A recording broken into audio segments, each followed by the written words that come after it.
Bonjour à tous.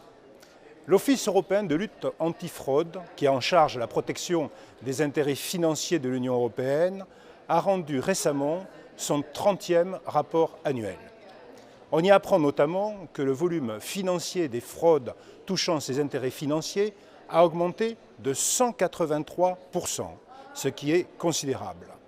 En France, deux parlementaires, l'un de La République En Marche, l'autre UDI, devaient rendre un rapport explosif sur l'état des fraudes aux prestations sociales.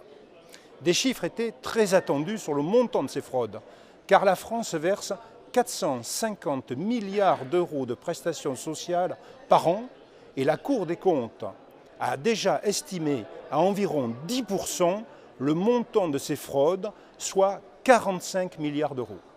45 milliards de fraudes aux seules prestations sociales, soit bien supérieur au budget du ministère de la Défense, qui est de 35 milliards, bien supérieur au budget du ministère de l'Intérieur, qui est de 25 milliards, et très supérieur au budget de la justice, qui ne représente que 7 milliards d'euros.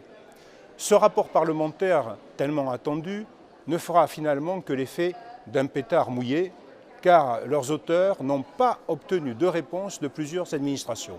Ainsi, un sénateur, en sa qualité de rapporteur spécial de la Commission des finances sur l'immigration, n'a obtenu aucune réponse à sa question visant à connaître le nombre de personnes immigrées touchant ces prestations.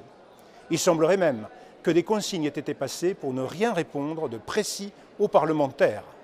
Un nouveau scandale d'État que bien peu de médias relayeront évidemment. Pour ma part, au-delà du travail parlementaire que je fournis ici à Bruxelles, je vais signaler, en ma qualité de président de l'Association professionnelle des magistrats, je vais signaler donc au procureur national financier ce que j'estime être de vastes détournements de fonds publics.